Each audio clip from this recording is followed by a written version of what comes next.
morning, everybody. I'm so glad you're out there, because I could be lonely. I'm alone a lot. My family goes to work and school, and here I am. But I know that you're there, and so I can talk to you. It's just like you're here. I'll show you what I did yesterday. Now, first I'll tell you what the problem was. See this bottom of the window? The windowsill fell apart. Now, you want to know why the windowsill fell apart? Well, that's kind of funny. My daughter used to live in this bedroom, and before she moved out, she's 18. And her friends would come visit, and they would climb up the ladder. Yes, I know. They would climb up the ladder over there on the other side of the house. They would walk across the roof, and then they would climb in this window to visit with her. And in doing so, they broke this windowsill off. See, it came right off, and it was gone. It was down there for a long time. Well, I was going to get a new window, and it was only $60 if you go to, there's a place in Carp, which is right beside Ottawa, and it's called Bargain Building Supplies. There's two of them. There's one in Quebec and one in Ottawa, or Carp.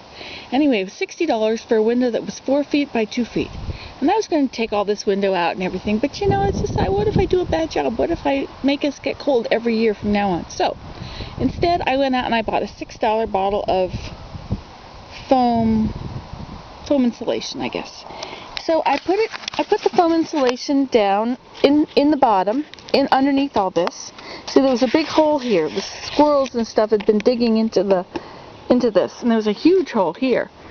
So I took foam insulation and I sprayed it in, then I put this windowsill back in where it goes, and then I put more insulation on there, and I filled up the hole, and I filled up that hole. Well, of course, look at that.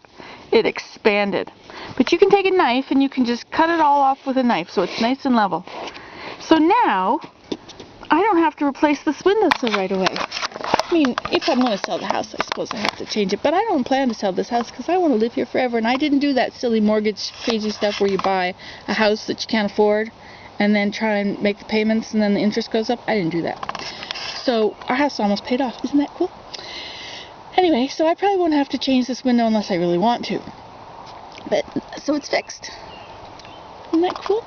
And the rain won't get in and rot the wall. That was the most important thing. I didn't want the rain to get in and rot my wall. I didn't want the squirrels to chew a hole and somehow get into the walls. So I did it.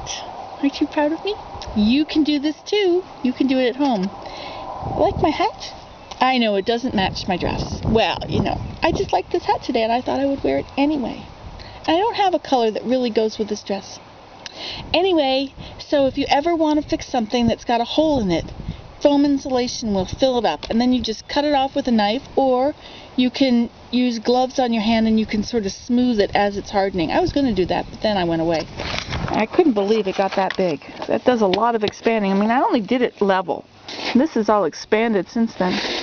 Now, if you leave this on here, this has got sort of a finished texture, which will prevent it from being eaten away by the sun as much as if you cut it open, it's going to be all the bubble holes, and then it's more, it'll still be sealing it, but anyway, you can leave that on, or you can take it off. You see, because I don't care what other people think. Now, someone with good taste would come along and say, oh, that's the wrong way to do it. But luckily, none of them live here. See you later. Bye.